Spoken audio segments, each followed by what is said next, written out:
रुको, कहाँ जा रही हो? तुम ऐसे नहीं जा सकती। जब तक तुम्हारी मुझसे शादी नहीं हो जाती मैं तुम्हें कहीं नहीं जाने दूंगा। वेदांश आर्या ने सोनल को अपनी ओर खींचा था, जिस पर सोनल ने एक जोरदार थप्पड़ वेदांश के गाल पर रख दिया। तुम्हारी हिम्मत कैसे हुई मुझे छूने की? सोनल का गुस्सा बहुत तेज था और इस वक्त वो इतनी हाइपर थी कि उसे ये तक समझ न आया कि वो वेदांश के अपार्टमेंट में थी, उसके रहमो करम पर थी और वो जो चाहे उसके साथ कर सकता था। उसके हाथ उठाने पर वेदांश ने अपने हाथ की मुट्ठियां सख्ती से भींच लीं। मेरे करीब मत आना, वरना जान से मार दूंगी तुम्हें। सोनल की आंखों से बहते आंसू और चेहरे पर फैला गहरा गुस्सा उसकी चटकती हुई नसों की गवाही दे रहा था। सोनल, एक बात तय है, अगर यहाँ से जाना है तो शादी करनी होगी, वरना। वो ठंडे लहजे में गुर्राता हुआ बोला, वरना क्या कर लोगे तुम?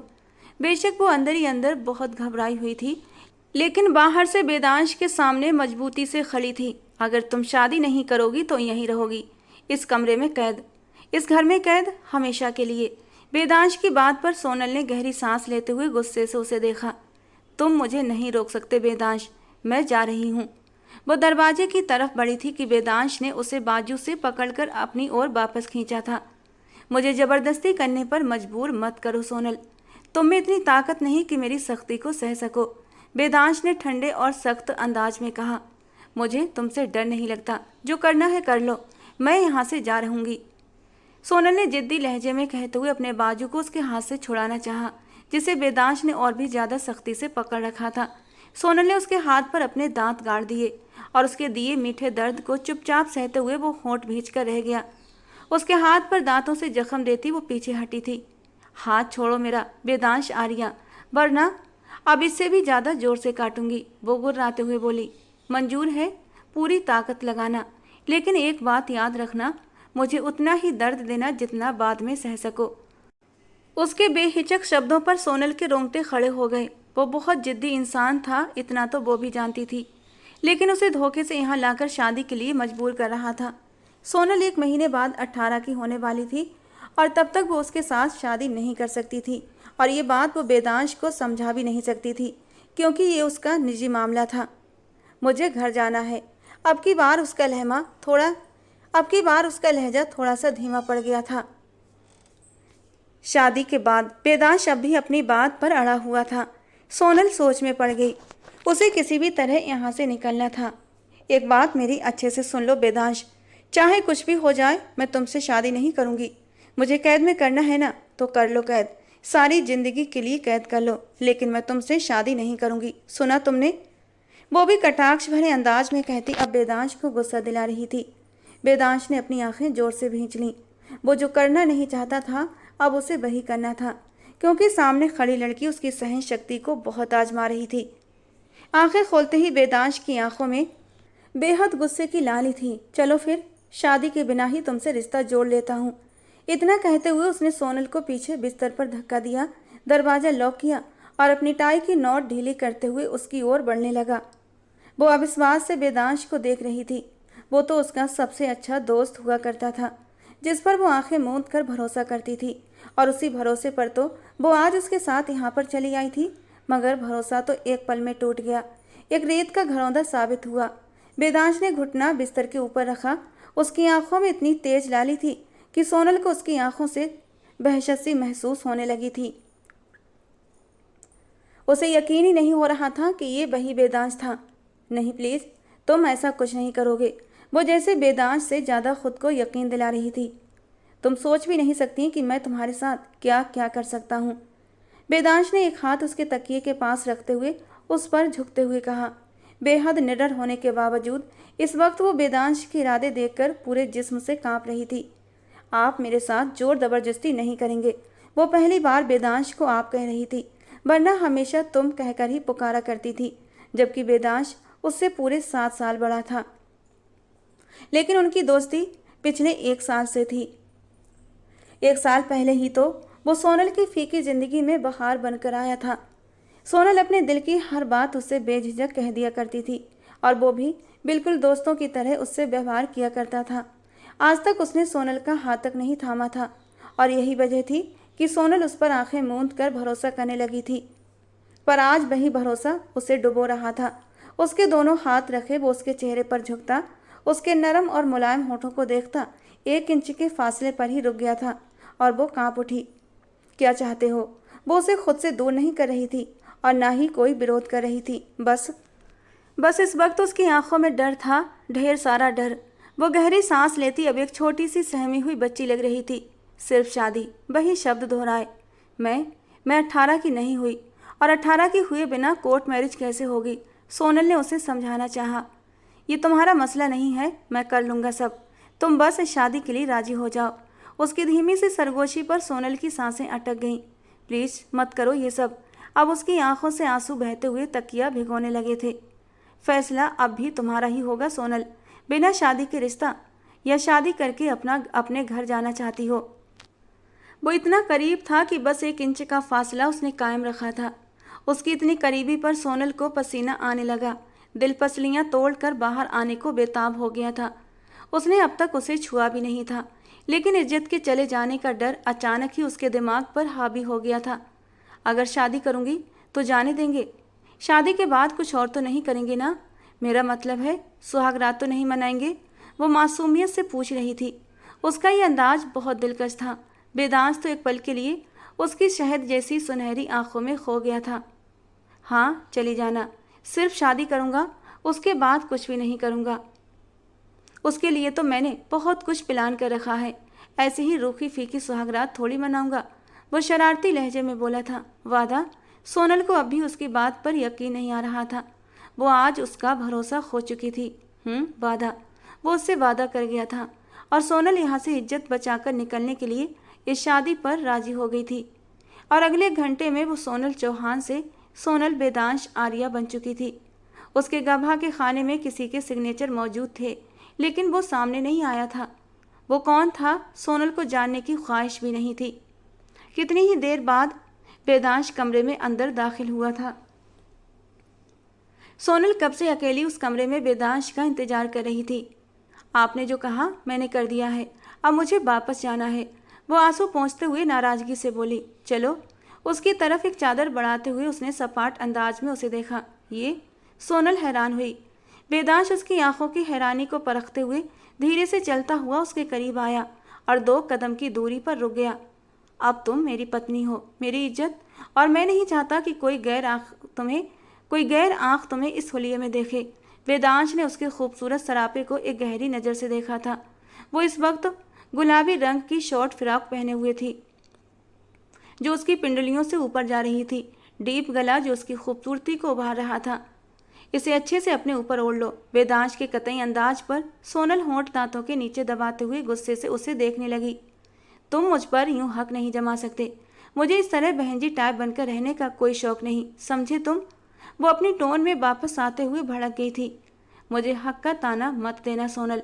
शादी करके तुमने अपने सारे हक मेरे नाम कर दिए हैं। अब तुम्हें वही करना होगा जो मैं कहूँगा। इस बात को अच्छे से अपने दिमाग में बिठा लो, वरना मुझे बहुत अच्छे से बिठाना आता है। वेदांश ने बिना पलक झपकाए इतनी सख्ती से कहा कि सोनल फिर से चुप होकर वो चादर ओढ़ गई। अभी उसे बस यहाँ से निकलना था। एक बार यहाँ से निकलती फिर अपनी मम्मा से कहकर बहुत कुछ कर सकती थी। वो खुद उसका डाइवोर्स करवाती, उनके बहुत ऊपर तक पहुँचती और वो कुछ भी कर सकती थी, ऐसा सोनल सोचती थी। गाड़ी उस वक्त दीप्ति पैलेस की ओर बढ़ रही थी, जो आज से 15 साल पहले आकाश पैलेस हुआ करता था। वक्त ने पलटा बहुत तेजी से खाया था और अब फिर से पलटा खाने का वक्त आ गया था। गाड़ी दीप्ति पैलेस के बाहर रुकती है तो एक पल को गहरी सांस भरते हुए सोनल के नाराज चेहरे को वो देखने लगा। मुझे उम्मीद है तुम हमारी शादी का किसी को कुछ नहीं बताओगी जब तक 18 की नहीं हो जाती। मैं विदाई नहीं लूँगा, और एक बात याद रखना। वो उसके करीब थोड़ा सा झुका था। सोनल के दिल की धड़कन अचानक तेज हो गई। अपनी माँ के साथ मिलकर कोई भी चाल चली या फिर डाइवोर्स लेने का सोचा तो आज तो छोड़ दिया है, वो भी तुम्हारी हालत को देखते हुए। लेकिन हर बार ऐसा हो जरूरी नहीं, और वो भी उस सूरत में जब तुम मेरी पत्नी बन चुकी हो। इसीलिए बी केयरफुल मिसेज। नाउ वो अब बेअसल लहजे में कहता उसे नीचे उतरने की इजाज़त दे चुका था। सोनल बिना कुछ कहे नीचे उतरती अपने घर का मेन गेट क्रॉस कर गई। वेदांश ने गहरी सांस भरते हुए गाड़ी को रिवर्स गियर में डाल दिया। अपने कमरे में आते ही उसने चादर दूर उछालकर फेंक दी। अपने जूते बैग सब पटक पटक कर फेंके थे और वहीं कॉच पर बैठकर फूट फूट कर रो दी। उसकी बेरंग जिंदगी को रंगों से भरने वाला वेदांश आर्या ही था। उसके आने से पहले तो वो बस जिंदगी को जी रही थी। वेदांश के साथ उसे जिंदगी का हर पल अच्छा लगने लगा था। वो जीने लगी थी। पर आज वेदांश उसका एतबार तोड़कर उसे फिर से मार गया था। कोई भी तो अपना नहीं था जिसके सीने पर सर रखकर वो रो लेती। पापा, अपने पापा को याद करके वो बेहद दुखी हो गई थी। मामा अपनी ही लाइफ में इस कदर गुम थी कि भूल ही गई थी उनकी कोई बेटी भी है, वो जिंदा है और जिसे उनकी ज़रूरत है। वेदांश ने कहा था वो अपनी शादी का किसी को न बताए। वो इस बात पर सिसकी थी। वो किससे कहती, क्या कहती? कौन था सुनने वाला? कोई भी तो नहीं।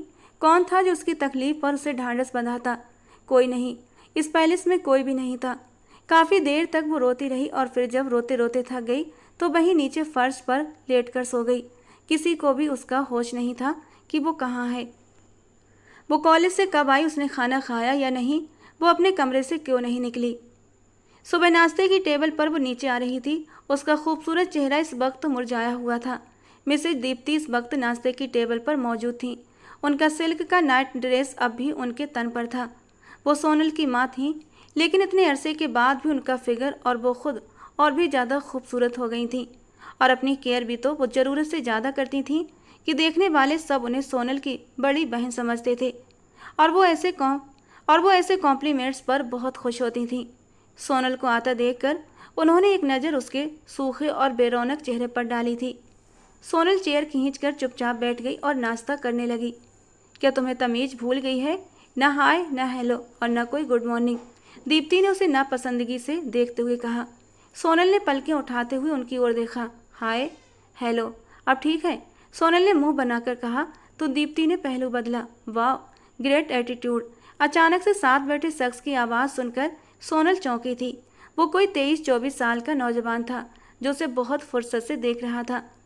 वो अपने ही ध्यानों में गुम चुपचाप जाकर टेबल पर बैठ गई थी और उसने उस सामने बैठे लड़के को भी नहीं देखा था। लेकिन अब जो नज़र पड़ी और उसकी चुपती नज़रें खुद पर महसूस हुईं तो उसे बहुत गुस्सा आया था। उसका यूँ देखना सोनल को सख्त नागवार गुजरा। इस वक्त वो एक साधारण से सूट में थी, ढीला ढाला नाइट सूट जिसके गले के बटन भी खुले हुए थे। उसने कोई ध्यान ही नहीं दिया था। घर में वो ऐसे ही घूमा करती थी। मेल नौकर तो थे नहीं और कोई मेल आता भी नहीं था। हालांकि वो कोई बहनजी टाइप की लड़की नहीं थी। खुद को बड़े से दुपट्टे में छुपा कर रखती। हाँ, वो फैशन करती थी। नए नए फैशनेबल ड्रेस पहनना उसकी हॉबी थी। लेकिन पता नहीं क्यों, शायद वेदांश की बातों का असर था जो उसका दिमाग ये सब कुछ बातें सोचने लगा था और उसे अपना हुलिया आज पहली बार ठीक नहीं लगा था। वो कभी दीप्ति ने उसकी ड्रेसिंग पर टोका भी नहीं था, पर आज न जाने क्यों सोनल को अपना आप बहुत अनकंफर्टेबल लगा। सोनल का जी चाहा साथ बैठे शख्स की आंखें नोच कर फेंक दे जो उसे बहुत गहरी नज़रों से देख रहा था। उसकी अजीब निगाहों को महसूस करती सोनल ने नापसंदगी से उसे देखा, जबकि माथे पर अनगिनत बल पड़े थे। ये संजय है, मेरे बिजनेस पार्टनर जतिन साहब का बेटा, कुछ दिन हमारे यहाँ ही रहेगा। दीप्ति ने सोनल की नज़रों में नापसंदगी देखी थी तो फौरन सफाई दी। क्यों? इनके अपने घर को क्या हुआ जो ये हमारे यहाँ मुफ्त में रोटियाँ तोड़ने आ गए? सोनल ने जलकर कहा। उसकी बात पर संजय के चेहरे पर अचानक संजीदगी छा गई। सोनल, बिहेव योरसेल्फ, वो मेहमान हैं, दीप्ति जी ने डांटा। तो आपका होगा, मेरा नहीं। Excuse me. वो जो हर बार की तरह माँ की तरफ बढ़ने की कोशिश करती थी और फिर कुछ ऐसा हो जाता कि वो उनसे दूर हो जाती, और आज एक बार फिर वो दिल बुरा करके वहाँ से उठ गई। आंटी, आपकी बेटी ने तो मुझे इतना कुछ कह दिया, क्या आपको लगता है कि वो मुझसे शादी करेगी? संजय ने मुंह बनाते हुए कहा। क्यों नहीं करेगी? अभी उसके 18 होने में पूरा 1 महीना बाकी है और तब तक तुम उसे अपनी तरफ मोहित करो कि वो तुम पर भरोसा करने लगे, तुम्हें चाहत की नज़रों से देखे, ताकि 1 महीने बाद वो खुद मुझसे कहे कि उसे संजय से शादी करनी है। दीप्ति जी ने मुस्कुराते हुए आंख मारते कहा तो संजय भी मुस्कुरा दिया। बहुत तेज हैं आप आंटी, और ओपन माइंडेड भी, इसीलिए तो आप मेरी फेवरेट हैं। वो उनके हाथ पर हाथ रखकर तारीफ कर रहा था, जबकि दीप्ति भी मुस्कुरा दी। दूर सीढ़ियाँ चढ़ती सोनल ने यह मंजर नापसंद निगाहों से देखा था। कागजों को ध्यान से जांचने के बाद वेदांश आर्या ने उस बिजनेस डील के पेपर्स पर साइन कर दिए थे। कांग्रेचुलेसन मिस्टर वेदांश, अब हम बिजनेस पार्टनर बन गए हैं। इस एक डील के सफल होने के बाद हम आगे भी साथ में काम करेंगे, रंजीत साहब ने मुस्कुराते हुए कहा तो वेदांश ने गंभीरता से सिर हिलाया। वो एक बहुत बड़े बिजनेस एम्पायर का इकलौता वारिस था। उसे एक छोटी मोटी डील से कोई फर्क नहीं पड़ता था, लेकिन रंजीत साहब को उस वक्त उसकी मदद की सख्त ज़रूरत थी। उनका बिजनेस डूब रहा था, कोई भी उनके साथ बिजनेस करने को तैयार नहीं था और वेदांश अपने दादा की ख्वाहिश पर उनसे ये डील कर रहा था। और वेदांश का उनके साथ बिजनेस करने पर रंजीत साहब बेहद खुश न। और रंजीत साहब मिठाई का डिब्बा लेकर जब घर में दाखिल हुए तो उन्होंने दूर से ही पुकारा था, किरण, किरण बेटा। जी पापा। वो दौड़ती हुई बाहर आई और उनके हाथ से मिठाई का डिब्बा लिया। पापा, ये किस खुशी में? बेटा बस मत पूछो, भगवान ने हमें चमत्कार कर दिखाया है। जहाँ सबने मुंह मोड़ लिया, वहाँ एक नरम दिल इंसान को भगवान ने दूध बनाकर भेज दिया। वेदांश आर्या ने हमारी कंपनी के साथ डील साइन कर ली है। बताते हुए उनकी आंखों में आंसू आ गए। सच पापा? अब हम फिर से अमीर हो जाएंगे, हमें पैसों की कमी नहीं रहेगी ना? जैसे अभी हम मुश्किल से अपनी ज़िंदगी जी रहे हैं, बाद में नहीं जिएंगे ना? किरण ने खुश होते हुए पूछा था। तो रंजीत साहब रोते हुए भी मुस्कुरा दिए। भगवान ने चाहा तो जरूर हम फिर से अपनी पहली वाली पोजीशन पर लौट आएंगे। उनके अंदाज से खुशी झलक रही थी। किरण ने मिठाई का डिब्बा खोलकर खुद भी खाई और अपने पापा को भी खिलाई। फिर वो अंदर बढ़ गई जहां उसकी बीमार माँ थी। मीटिंग से फ्री होते ही वेदांश आर्या ने अपना लैपटॉप ऑन किया। आज लगभग 2 हफ्ते हो चुके थे सोनल से शादी को। न उसने कोई संपर्क किया था और न वेदांश ने। वो उसे कुछ वक्त अकेला छोड़ देना चाहता था ताकि वो अपना मन थोड़ा सा शांत कर ले। अपने लैपटॉप पर उसने वो सारे कैमरे ऑन किए जो उसने दीप्ति पैलेस में लगवाए थे। उसे किसी भी कैमरे में कोई खास हलचल नजर नहीं आई। जब उसने सोनल के कमरे का कैमरा ऑन किया तो उसकी आंखें हैरानी से खुली की खुली रह गईं। काले रंग की साड़ी और जिसका ब्लाउज इतना छोटा था कि मुश्किल से उसकी आधी धड़कनों को छुपाए हुए था, जिसका आगे और पीछे का गला भी बेहद डीप था, जिसे पहने वो इस वक्त आईने के सामने खड़ी अपने कानों में झुमके पहन रही थी। साड़ी भी नेट की थी। ब्लैक नेट की साड़ी में उसका दूधिया रंग मोतियों की तरह दमक रहा था। साड़ी के ब्लाउज से उसकी नाजुक कमर झलककर वेदांश के खून में गर्मी भर रही थी।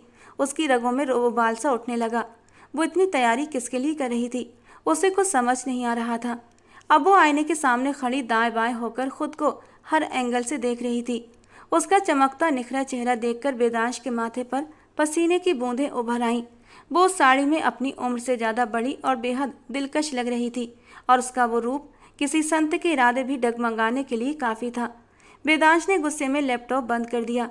इतनी तैयारी यकीनन किसी फंक्शन में जाने के लिए की जा रही थी और शायद वो भूल चुकी थी कि अब वो वेदांश की पत्नी थी। अपने ऊपर परफ्यूम स्प्रे करते हुए वो धीरे से मुस्कुराई थी और फिर अपने ऊपर एक नज़र डालते हुए वो संतुष्ट होकर बेड की तरफ बढ़ी थी और मोबाइल उठाकर अपनी बेस्ट फ्रेंड सुरभि को मैसेज टाइप करने लगी, जिसकी आज बर्थडे पार्टी के लिए उसने आज ब्लैक कलर की थीम साड़ी पहनी थी। बर्थडे का ये फंक्शन सिर्फ लड़कियों के लिए था, इसलिए सोनल सब कुछ भूलकर पूरे दिल से तैयार हुई थी। अब वो जाने के लिए पूरी तरह से तैयार थी, पर न जाने क्यों उसे थोड़ा अजीब सा लग रहा था। वहाँ सिर्फ लड़कियाँ ही तो होनी थी। यही सोचकर वो आराम से तैयार हो गई थी, पर अब खुद को देखकर उसे थोड़ी घबराहट भी हो रही थी। मम्मी को वो पहले ही बता चुकी थी और उन्होंने कभी भी उस पर किसी भी तरह की रोक टोक नहीं की थी, तो फिर अब कैसे करती। काफ़ी देर तक सुरभि और अपनी बाकी सहेलियों के साथ बने ग्रुप में चैट करती रही, जिसका नाम सोनल ने क्यूट फेरीज रखा था।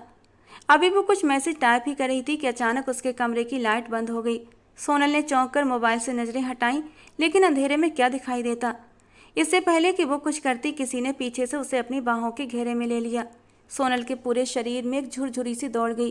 वो पूरी तरह से सन रह गई थी। दिल की धड़कन जैसे थम सी गई थी। जानी पहचानी परफ्यूम की खुशबू उसे अपने नाक में घुसती महसूस हुई थी। सामने कौन था, ये समझते उसे एक पल की देर नहीं लगी थी। इन तमाम दिनों में वो उसी के बारे में सोच सोच कर पागल हो रही थी। आज दोस्तों के कहने पर वो इस बर्थडे पार्टी में जाने के लिए तैयार हुई थी, लेकिन उसकी अचानक मौजूदगी ने उसका सांस रोक दिया था और आज वो बिना कुछ कहे उसे छू भी गया था। उसके बालों के जूड़े की ओर हाथ बढ़ाते ही वेदांश ने एक ही पल में उसे खोल दिया था। झरने जैसे रेशमी बाल उसकी कमर पर बिखरते चले गए। वेदांश ने अपने भीतर भरे गुस्से और जुनून को कैसे रोक कर रखा था, ये सिर्फ वही जानता था। उसके बालों की मोहक खुशबू को सूंघते हुए वेदांश ने उसके खुले कंधे पर अपने नरम दहकते होंठ रख दिए थे और वहीं उसे हल्के से काट भी लिया था। सोनल पूरी तरह कांप उठी थी। उसका शरीर थरथराने लगा था। वेदांश उसके साथ ये सब करेगा, वो भी उसके ही घर, उसके ही कमरे में आकर। वो यकीन नहीं कर पा रही थी, जैसे वो किसी अविश्वास के भंवर में फंसी हुई थी। वेदांश ने झटके से उसका रुख अपनी ओर किया। खिड़की से आती चांदनी में उसका निखरता रूप साफ नजर आ रहा था। उसका गहराई से सांस लेना उसके शरीर के खूबसूरत अंगों के उतार चढ़ाव को और भी उभार रहा था। उसकी साड़ी का पल्लू उसके कंधे पर एक और पिन से टिकाया गया था, जिससे उसका आगे का हिस्सा और भी साफ झलक रहा था। वेदांश की नजरें अपने शरीर पर महसूस करती सोनल शर्म से पिघलने लगी थी। उसने खुद को ढकने की कोशिश की, लेकिन वेदांश ने उसकी दोनों कलाइयों को मजबूती से पकड़ते हुए उसके चेहरे की ओर अपना चेहरा किया था। सोनल को उसकी आंखों में जैसे कोई डर सा महसूस हुआ था और वो बुरी तरह कांपने लगी। ये वेदांश के साथ जुड़े रिश्ते का असर था या कुछ और? इस वक्त वो वेदांश की नीयत से बेहद डरी हुई थी। वो इतनी बड़ी सिक्योरिटी को भी नज़रअंदाज करता उसके कमरे तक पहुंच गया था। एक पल में उसने उसका पल्लू खींचकर उसके कंधे से नीचे हटा दिया। सोनल की हिचकी बन गई। कब के रुके आंसू आंखों से बहने लगे। वेदांश धीरे से उसे पुकारा। नाम मत लो मेरा। वेदांश ने गुस्से भरे लहजे में उसे बालों से थामकर चेहरा करीब किया था। उस वक्त वेदांश बहुत गुस्से में था। उसका ये होश उड़ा देने वाला रूप कोई भी देख सकता था। अगर वो समय पर न पहुंचता तो वो न सिर्फ इस कमरे से बल्कि घर से भी निकलकर अपनी कम उम्र हुस्न के जलवे बिखेर चुकी होती। मुझे दर्द हो रहा है। वो वेदांश के हाथ पर अपना हाथ रखकर धीरे से मिन्नत मांगती बोली। उसके बालों पर वेदांश के हाथ की पकड़ और भी मजबूत हो गई और वो सिसक उठी। तुम्हें मना किया था ना कि तुम्हारी खूबसूरती को कोई गैर मर्द न देखे, और तुम अपना पूरा शरीर दिखाने के लिए तैयार खड़ी हो। वेदांश के सख्त शब्दों पर सोनल ने हैरानी से उसकी ओर देखा। ये शर्म सिर्फ मेरे सामने ही तुम्हारे अंदर जागती है। इस हालत में जाते तुम्हें शर्म नहीं आती जब तुम बाहर जाती। उसने उसके मुंह पर फूंक मारी थी और सोनल का दिल हथेली पर आ गया था। डर से उसकी आंखें बड़ी हो गईं। उसका आंखें बंद करना वेदांश को वापस होश में ला गिराया था और वेदांश के कानों में किसी के कहे हुए शब्द गूंजने लगे। वेदांश, वो कम उम्र है, ना समझ है, लेकिन एक बात उसकी बहुत अच्छी है। उसे जिस रंग में ढालोगे वो ढल जाएगी। प्यार से समझाओगे तो वो तुम्हारे नक्शे कदम पर चलेगी। सख्ती करोगे तो उसे तोड़ दोगे, और एक बार वो टूट गई तो चाहे लाख कोशिशें कर लेना, उसे दोबारा जोड़ नहीं पाओगे। बंद आंखों से सोनल के आंसू गिर रहे थे। उसके गालों पर बहते आंसू उसके अंदर के डर का पता दे रहे थे। उसके शरीर का धीरे धीरे कांपना वेदांश से छिपा नहीं था। वेदांश ने धीरे से उसके बाल छोड़ दिए, उसकी साड़ी का पल्लू खोलकर उसके सीने को ढक दिया। सोनल, जो वेदांश से और भी सख्ती की उम्मीद लगाए आंखें मूंदे खड़ी थी, अब वेदांश के नरम व्यवहार को महसूस करके अपनी आंखें खोल दी। उसका कांपना लेकिन अब भी बंद नहीं हुआ था। वेदांश उसे अभी भी सख्त निगाहों से देख रहा था। इससे पहले कि मेरा दिमाग घूमे, तुरंत बदलो ये कपड़े, वो सख्त लहजे में बोला। सोनल अपनी जगह से हिल भी नहीं पा रही थी। सुना नहीं तुमने? बदलो इन्हें, वरना मैंने किया तो तुम्हें अच्छा नहीं लगेगा। वो सहम कर 2 कदम पीछे हटते हुए चेहरा दोनों हाथों में छुपाकर फूट फूट कर रो पड़ी। वेदांश ने आगे बढ़कर उसके आंसू नहीं पोंछे, ना ही रोने से रोका। उसका गुस्सा अब भी उस पर वैसा का वैसा ही था। बस वो उसे सजा देने का इरादा टाल गया था। रोना बंद करो सोनल। इस बार लहजा थोड़ा नरम था। उसका रोना, उसकी सुनहरी आंखों के आंसू वेदांश के दिल पर गिर रहे थे, और ये बात वो उसे कह नहीं सकता था। आप बहुत गंदे हैं वेदांश। आप बस मुझे डराने धमकाने आते हैं। मैंने क्या किया जो मुझ पर अभी इतना गुस्सा कर रहे थे? मैं तो सुरभि की बर्थडे पार्टी पर जाने के लिए तैयार हुई थी। वो आंसू पोंछते शिकवे करने लगी, और ये सब उसके नरम लहजे का नतीजा था, जो हमेशा से वो देखती आई थी। ऐसी ड्रेसिंग करके जाने वाली थी तुम? वेदांश ने माथे पर बल डालकर उसे घूरा। वहाँ पर सिर्फ लड़कियाँ होंगी वेदांश, कोई मर्द नहीं देखेगा आपकी बीबी को। अच्छे से जानती हूँ मैं आपकी बीबी हूँ। नाराज और गुस्से से कहती वो रुख मोड़ती अपने गाल पोंछने लगी। वहाँ लड़कियाँ हैं तो क्या? जिस रास्ते से गुजर कर जाती, क्या वहाँ भी लड़कियाँ ही होती? वेदांश ने लाइट ऑन की तो सोनल शर्मिंदगी से घिर गई। अब उसे अपने हुलिये का एहसास होने लगा था। ये साड़ी उसकी माँ देकर गई थी, उन्होंने ही उसे सजेस्ट की थी और उसकी बहुत तारीफ भी की थी कि ब्लैक रंग की साड़ी में तुम बहुत खूबसूरत लगोगी, और उसने भी नासमझी में उसे पहन लिया था। और अब वेदांश के सामने इस हुलिये में खड़े रहने पर वो शर्म से लाल हुई थी। वेदांश ने भी उसकी शर्म को महसूस कर लिया था। मेरे सामने खड़े होने से तुम शर्माती हो, इस हालत में तो भीड़ भरे बाजार से कैसे जाती हो? वेदांश ने दांत पीस लिए। मैं वो चादर ले लेती जो आपने दी थी। तुरंत दिमाग लगाया और झट से झूठ बोल दिया। और यकीनन अब ये इरादा बनाया है तुमने, पहले तो ऐसा कोई भी इरादा नहीं होगा। वो देखिए, अब आप मुझे तंग कर रहे हैं, मुझे देर हो रही है, जाना है। वो नजरें चुराती बोली। ठीक है, तुम्हें इसी हुलिये में जाना है? वेदांश का लहजा फिर से सख्त हो गया। जा रही हूँ बदलने। वो मुंह बनाकर बेकसी से हिचकिचाती हुई पांव पटकती ड्रेसिंग रूम की ओर बढ़ गई। वेदांश ने बाहर ही उसका इंतजार किया। वो उसे अपने तरफ सही करना चाहता था। वो सख्त स्वभाव का था, लेकिन उसे अपने दादाजी की वजह से इस लड़की के साथ नरमी बरतनी पड़ती थी। थोड़ी देर बाद वो काले फ्लोरल फ्रॉक में सामने आई थी। याद रखना, खूबसूरती वही होती है जो अपने तक सीमित रहे या अपने पति तक सीमित रहे। एक पल के लिए दोनों की नजरें मिली। सोनल बिना कुछ कहे पलटी। दरवाजे के पास जाते सोनल के दिमाग की बत्ती जली। उन्हीं कदमों पर वो उसकी तरफ वापस मुड़ी थी। इससे पहले कि वो कुछ कहती, वेदांश वहां से गायब था। ये कहाँ चले गए? अभी तो यहाँ थे। सोनल परेशान हो गई। उसी वक्त उसके नंबर पर कॉल आने लगी, जो वेदांश की ही थी। रिसीव करते कान से लगाई। तुरंत नीचे आओ, बाहर इंतजार कर रहा हूँ। अपनी बात कहकर उसने कॉल काट दी। सोनल पांव पटकती घर से बाहर निकली। ड्राइवर ने गाड़ी स्टार्ट करनी चाहिए, लेकिन सोनल ने मना कर दिया, क्योंकि वो जानती थी वेदांश जैसे जिद्दी इंसान से वो जीत नहीं सकती थी। जैसे ही वो गाड़ी में बैठी, वेदांश ने गाड़ी आगे बढ़ा दी। सुरभि के घर के सामने गाड़ी रोकते वेदांश ने सोनल को हैरान कर दिया। आपको सुरभि के घर का पता था? वो हैरान हो रही थी। वेदांश ने गहरा सांस लिया और उसकी ओर देखा। मैं तुम्हारे बारे में वो सब कुछ जानता हूँ जो तुम भी नहीं जानती। अब बस वक्त खराब मत करो, जाओ, मैं यहीं इंतजार कर रहा हूँ। वेदांश ने नपे तुले अंदाज में कहा। मतलब मैं जब तक अंदर रहूंगी आप यहीं बाहर इंतजार करेंगे? वो एक बार फिर हैरानी के समंदर में डूब गई। वेदांश ने उसे गहरी नजरों से देखा। सिर्फ 1 घंटा है तुम्हारे पास, बाहर आ जाना वरना मुझे अंदर आना पड़ेगा। वो उसे चेतावनी दे रहा था तो वो मुंह बनाकर गाड़ी से उतर गई। वेदांश ने अपना लैपटॉप ऑन किया। उसकी आज विदेशी देशों की प्रतिनिधि मंडल के साथ महत्वपूर्ण बैठक थी, जो वो अब गाड़ी में ही करना चाहता था। अरे अभी तो आई हो, अब तुम जाने के चक्कर में पड़ गई हो, थोड़ी देर तो रुको। सुरभि ने उसे 1 घंटे बाद अलविदा कहते देखा तो नाराजगी से बोली, यार रात बहुत हो गई है, अब चलना चाहिए, तुमसे कल बात होती है। सोनल ने मुस्कुराकर कहा और काला सितारों भरा दुपट्टा जो उसकी ड्रेस की मैचिंग का था फैलाकर अपने कंधों पर डाल लिया, इस तरीके से कि उसकी सारी खूबसूरती छुप गई थी। यार तुम अपना इतना खूबसूरत फिगर इस दुपट्टे में क्यों छुपा रही हो? सारी खूबसूरती मध्यम पड़ गई है। खूबसूरती वही होती है जो अपने तक सीमित रहे या फिर अपने पति तक। कुछ देर पहले के कहे शब्द जो वेदांश के थे उसके कानों में गूंज उठे तो होठों ने बेइंतहा मुस्कान को छुआ था। वो किसी को कुछ कहे बिना बाहर निकल आई। वेदांश उसका बेस्ट फ्रेंड अब उसका पति था। हाँ, जोर जबरदस्ती का ही सही, लेकिन अब वो उसके साथ एक मजबूत रिश्ते में आ चुकी थी। उसकी सांसों में अजीब सी हलचल हुई थी, दिल की धड़कनें तेज हुई थीं। एक पल लगा था वेदांश को सोचने का अंदाज बदल गया था। सोनल के हाथ अपने दिल के स्थान पर गए थे। अब तुम भी मुझे धोखा दे दो। वो अपने दिल को डांटती और अपनी धड़कनों को संभालती खुद को डांटने लगी।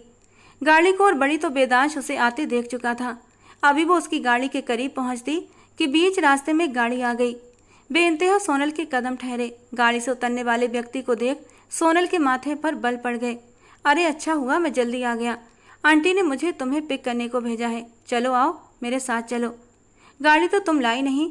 संजय ने उसे बड़े से दुपट्टे में छुपे उसके पूरे अस्तित्व को गहरी नजरों से देखा था। सोनल की नज़र वेदांश पर जा ठहरी, जो गाड़ी से बाहर खड़ा था, उसे ही देख रहा था।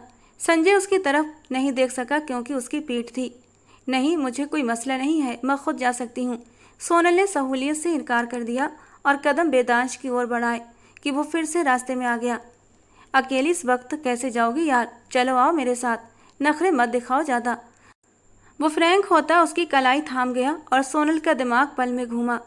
उसने उसके मुंह पर एक थप्पड़ रख दिया। खबरदार जो मुझे हाथ भी लगाया, हाथ तोड़ दूंगी तुम्हारा। वो उंगली उठाकर उसे वार्निंग दे रही थी। तेरी इतनी हिम्मत कि तू संजय खन्ना पर हाथ उठाए, तेरी तो। बदले में संजय ने भी हाथ उठाया, जिसे वेदांश ने रास्ते में ही रोक लिया। अपने सामने एक दमदार जवान आदमी को देखकर संजय थोड़ा सा घबरा गया था। उसकी बॉडी बिल्डर जैसी कदकाठी और उसके हाथ पकड़ने की पकड़ संजय को बहुत ताकतवर लगी। छोड़ो मेरा हाथ, वो दर्द से कराहकर रह गया था। वेदांश ने एक झटके से उसकी कलाई छोड़ी कि वो दर्द से बिलबिला उठा। अपनी कलाई थामे वो वेदांश को हैरानी से देखने लगा, जो अचानक न जाने कहाँ से बीच में आ गया था।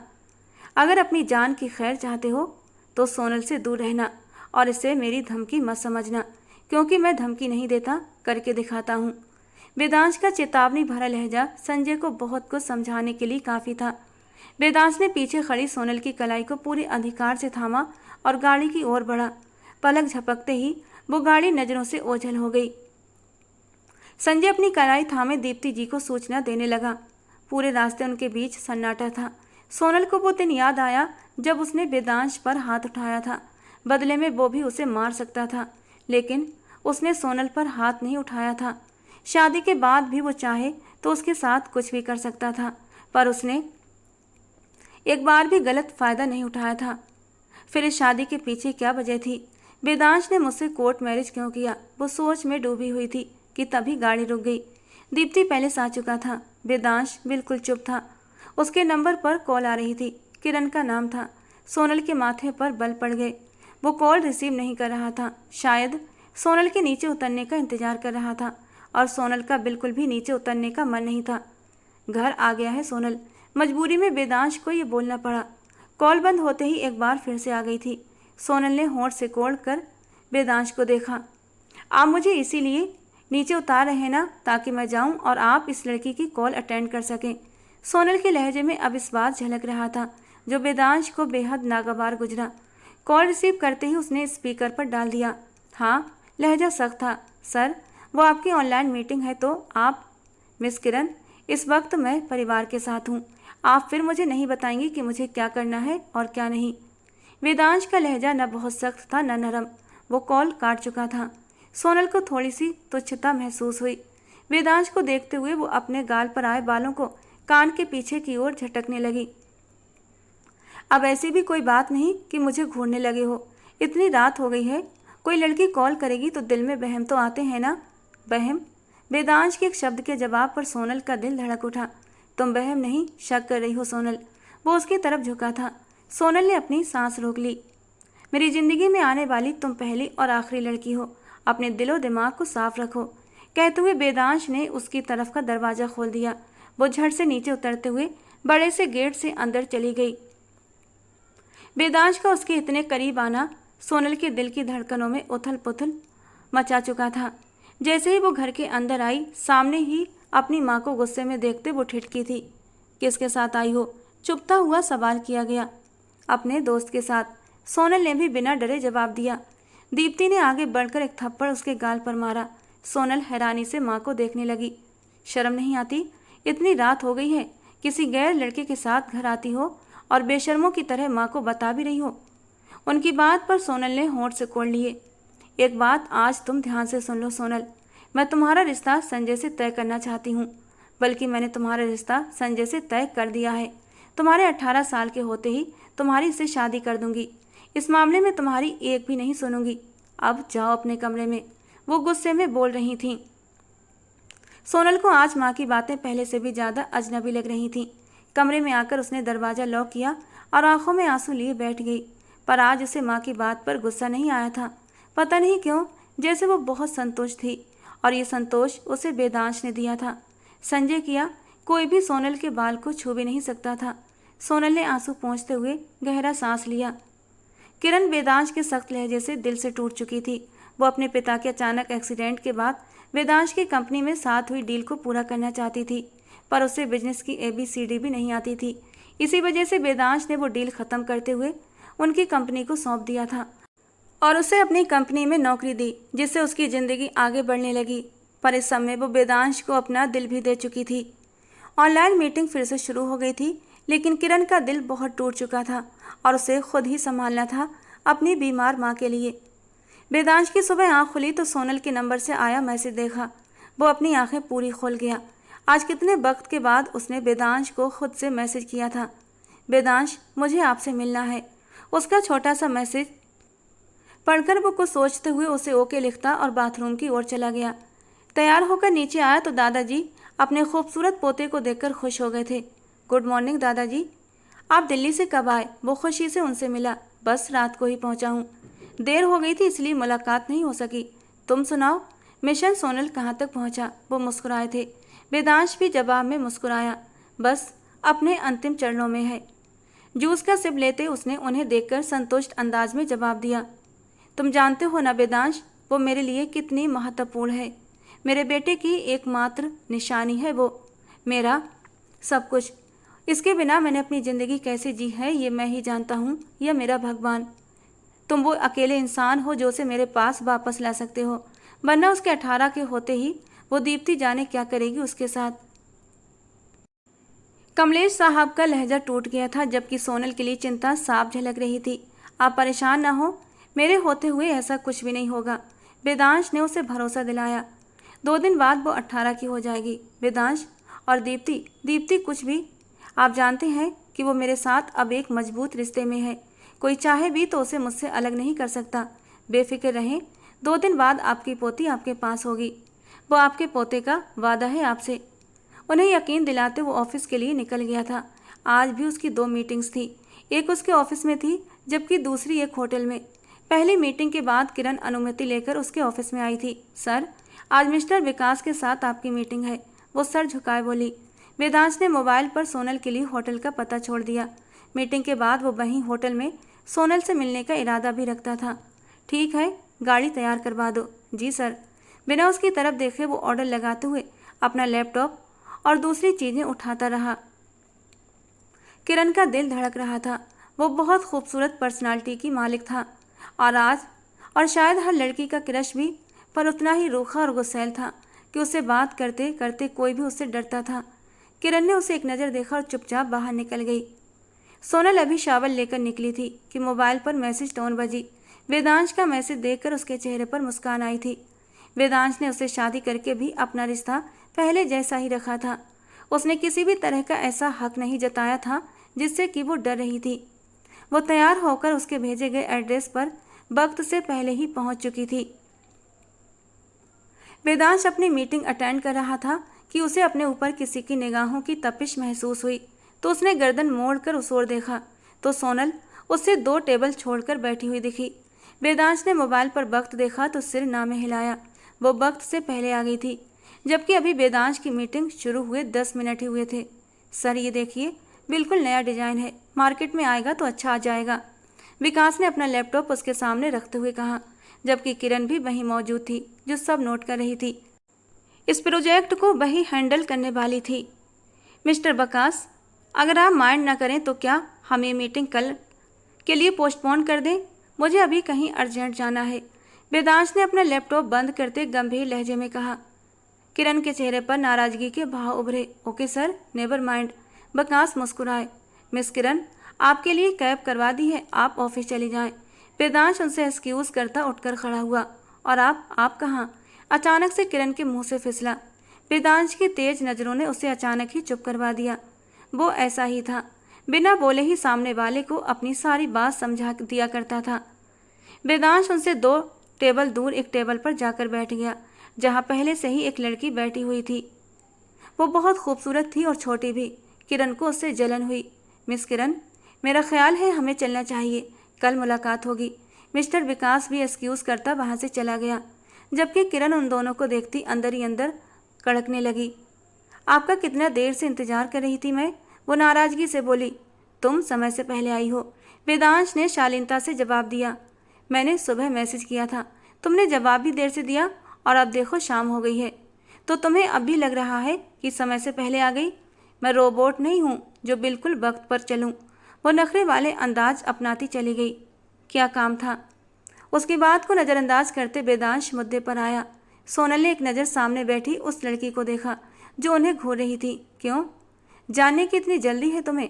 किसी को वक्त दिया हुआ है क्या तुमने? सोनल ने गुस्सा संभालते हुए पूछा। वेदांश ने माथे पर बल डालकर उसे देखा। मुझे भूख लगी है, पहले खाना खिलाओ। वो ठोड़ी के नीचे हाथ टिकाए बिल्कुल पहले वाले अंदाज में वापस लौट आई थी। वेदांश ने उसके अंदाज नोट कर लिए थे। वो 2 टेबल पीछे बैठी किरण को भी देख रही थी। वेदांश ने वेटर से खाना लाने को कहा। वो सोनल की पसंद अच्छे से जानता था। तुम्हारे गाल पर ये निशान कैसा है? वेदांश के पूछने पर वो धड़कते दिल से उसे देखने लगी। मेकअप से निशान अच्छे से छुपाया था, लेकिन उसकी त्वचा ऐसी थी, निशान इतनी जल्दी जाता नहीं था। नहीं तो कोई निशान नहीं। वेदांश की नज़र से उसके गाल का निशान छुप न सका।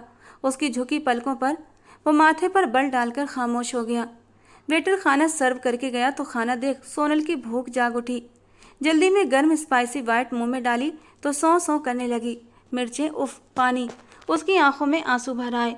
वेदांश ने जल्दी से पानी का गिलास उसके होंठों से लगाया और ये नज़ारा देखकर किरण के अंदर और भी आग लग गई थी कि उसकी आंखों से आंसू बह निकले।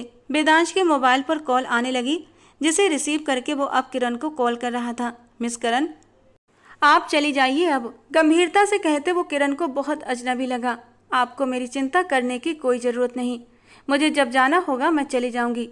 आप जहां बिजी हैं वहीं बिजी रहें। वो गुस्से से बिना कुछ सोचे समझे बोली और कॉल काट दी। वेदांश के होंठ भिंचे थे। वेदांश, मुझे पानी दो और। सोनल ने उसका ध्यान अपनी ओर आकर्षित किया।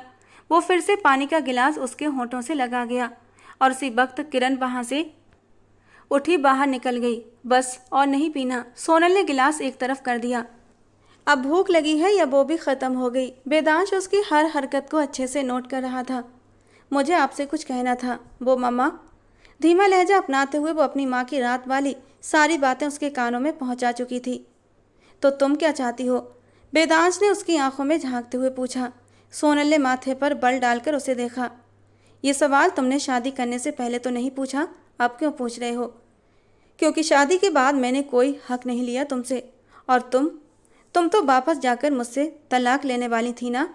वेदांश की बात पर सोनल की आंखें पल भर में आंसुओं से भीग गईं। ठीक है, दे देना तलाक, हो जाओ खुश, तुम भी और मम्मा भी।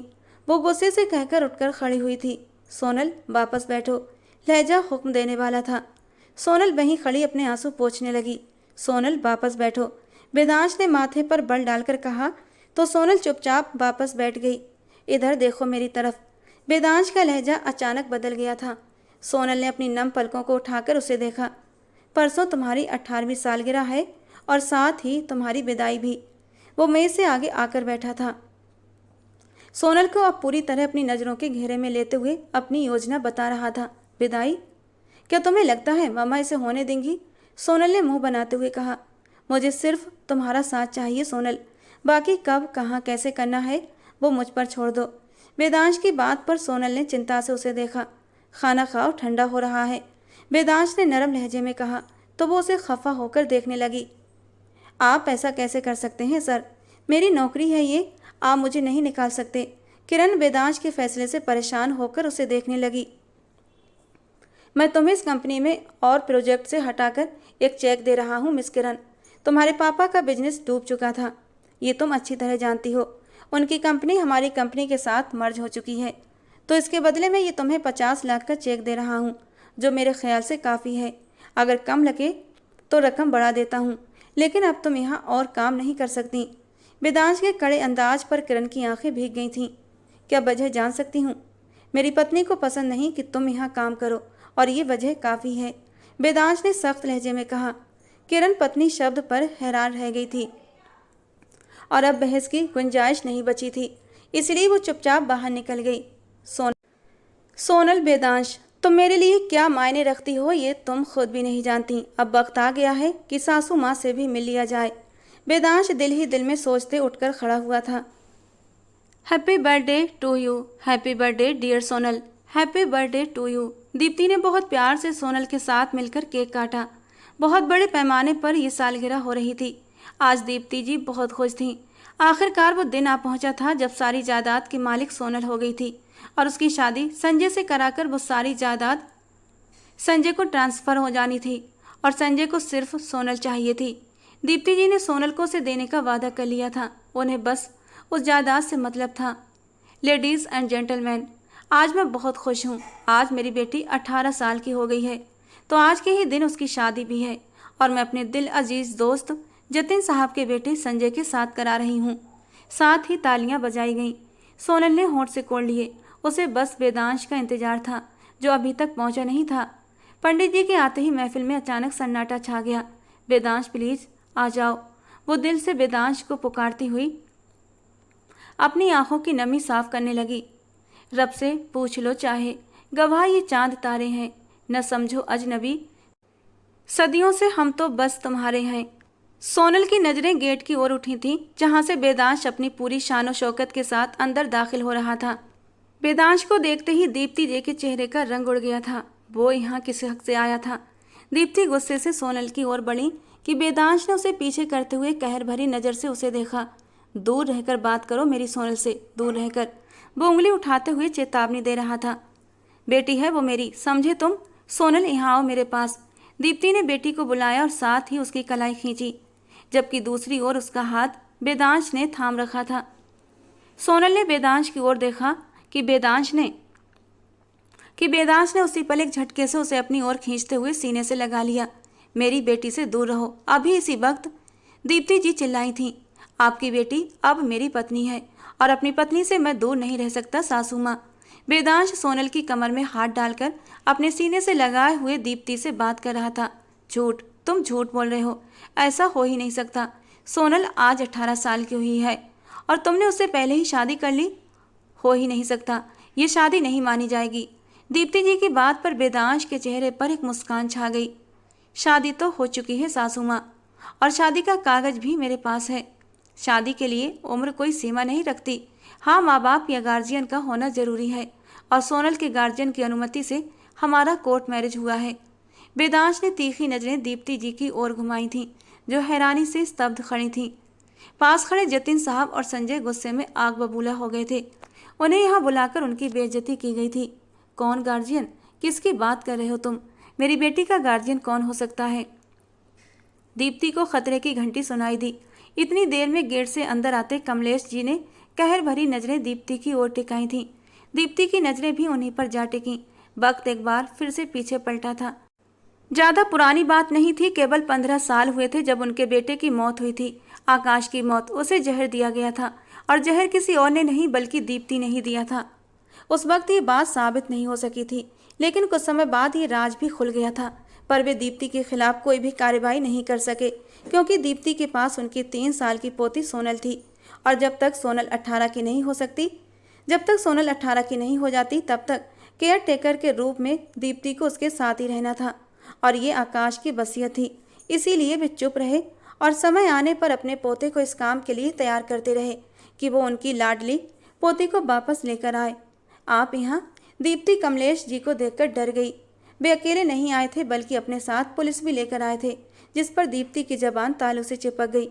अरेस्ट हर इंस्पेक्टर, इसी ने आज से 15 साल पहले मेरे बेटे को मारा था। सबूत भी आपको दे चुका हूँ। अब उसे कड़ी से कड़ी सजा मिलनी चाहिए। कमलेश की बात पर दीप्ति को हवा में ऑक्सीजन की कमी महसूस होने लगी। उन्हें यकीन नहीं हुआ था कि 15 साल पुरानी बात पर उन्हें पुलिस पकड़ सकती है। उन्होंने तो बहुत साफ सुथरा काम किया था। फिर चूक कहाँ पर हो गई? मम्मा, सोनल के होंठों से निकला। वेदांश ने सुना। वेदांश, मम्मा ऐसी नहीं है।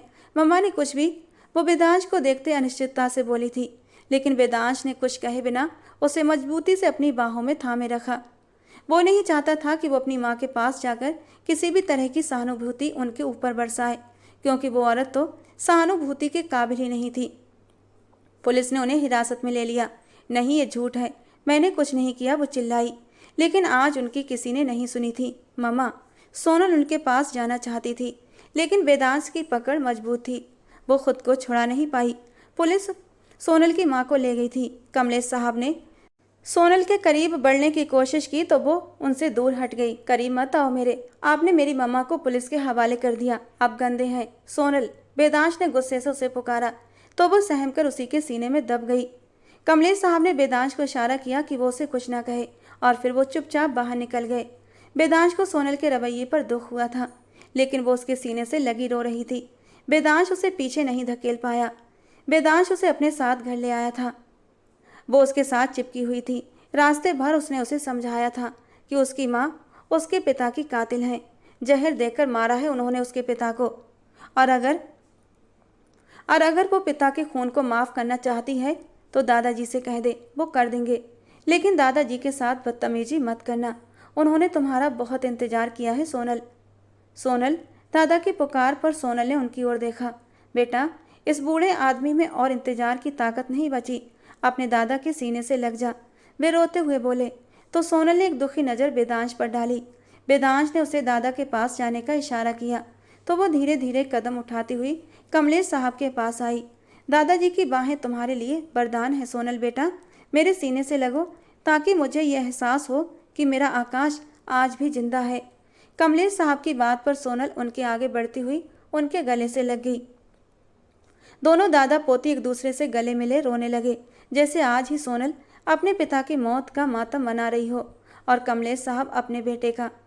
वेदांश वहां से हटकर अपने कमरे की ओर बढ़ गया था। वो कुछ देर उन्हें अकेला छोड़ देना चाहता था ताकि वे अपने दिल की सारी बातें एक दूसरे से कह सकें। कमलेश साहब उसे लेकर अपने कमरे की ओर बढ़ गए। ये देखो, ये सब तुम्हारा है, तुम्हारी हर सालगिरह का तोहफा मैं यहाँ ला कर रखता था। अपने कमरे से जुड़े एक छोटे से स्टोर रूम जैसे कबर्ड को खोलते हुए उन्होंने सोनल को वो जगह दिखाई जहाँ ढेर सारे गिफ्ट्स रखे थे। ये सब तुम्हारे लिए रखा है। सोनल ने हैरानी से देखा। हाँ बेटा, ये सब तुम्हारा है, मेरी पोती के लिए। और वेदांश, वो आपका क्या लगता है? आपका सगा पोता तो हो नहीं सकता क्योंकि मेरे पापा आपकी अकेली इकलौती संतान थे। उसके सवाल पर कमलेश साहब धीमे से मुस्कुरा दिए। कुछ भी न लगकर बहुत कुछ। दरअसल वेदांश मेरे दोस्त का पोता है। एक कार एक्सीडेंट में उनकी पूरी फैमिली इस दुनिया से चल बसी, सिर्फ वेदांश बचा था और वेदांश को मैंने अपना बना लिया था। वो मुझे दादा कहता है, कहता नहीं बल्कि दादा मानता भी है। ये घर, ये बिजनेस, जायदाद सब उसी का है, लेकिन उसने आज तक ये नहीं जताया कि मैं इस घर का हिस्सा नहीं हूँ। वो मेरी बहुत इज्जत करता है और यही वजह है कि उसने मेरे एक बार कहने पर ही तुमसे विवाह कर लिया। अपने दादाजी की बात सुनते ही सोनल के अंदर भूचाल सा उठने लगा। उसने हैरत से अपने दादाजी की ओर देखा। वो तो यही समझती थी कि वेदांश उससे प्यार करता है, इसीलिए उसने उससे शादी की। लेकिन अब जब सोनल पर हकीकत खुली तो वो टूट गई, पर उसके होंठ खामोश रहे। वेदांश ने खाने का बेहतरीन इंतजाम किया था। तीनों ने मिलकर खाना खाया। इतना बड़ा घर और ढेरों नौकरों की फौज को देखते सोनल बेचैन हुई थी। वेदांश बेटा, सोनल को कमरे में ले जाओ, बहुत थकी हुई होगी मेरी बेटी, अब सुबह बात करेंगे। दादाजी अपनी बातें कहते उसके माथे को चूमते हुए अपने कमरे की ओर बढ़ गए, जबकि सोनल सिर झुकाए शर्माते हुए बैठी हुई थी। उस वक्त वेदांश के दिल पर बिजलियां गिरा रही थी। खुद चलोगी या बाहों में भरकर ले चलूं? वेदांश की बात पर सोनल ने उसे अनजानेपन से देखा और उठकर खड़ी हुई। उसका एटीट्यूड देखकर वेदांश हल्के से मुस्कुराया। कमरे में आते ही वो उसे लेकर बिस्तर की ओर बढ़ा था। छोड़ो मेरा हाथ, आपने मुझे धोखा दिया, मुझसे झूठ बोलकर शादी की। वो गुस्से में थी। 1 मिनट, कौन सा झूठ? वेदांश हैरानी से उसे देखने लगा। आपने दादाजी के कहने पर मुझसे शादी की? आपको एक बार भी ये नहीं सोच आई कि जिस दिन मुझे पता चलेगा आप मुझे क्या जस्टिफिकेशन दोगे? वो दुखी थी। और मैं तुम्हें क्यों जस्टिफिकेशन देने लगा? वेदांश की बात पर सोनल का दिमाग और घूमा। आपको शर्म नहीं आती? बीबी बनाकर आप बीबी बनाया कब है? विदाई आज हुई है तो बीबी भी आज ही। वेदांश ने अर्थपूर्ण तरीके से उसकी बात काट दी। वो गुस्से से उसे देखती दूसरी तरफ जाने लगी कि वेदांश ने उसे खींचकर अपने सीने से लगा लिया। सोनल के दिल की धड़कनें तेज हो गई थीं। क्या सुनना चाहती हो सोनल वेदांश से? जानना चाहती हो कि वो एक पल हमारी ज़िंदगी में कब आया जब वेदांश का दिल सोनल के लिए धड़का? वेदांश के गंभीर लहजे पर सोनल की सांसें गहरी हो गईं।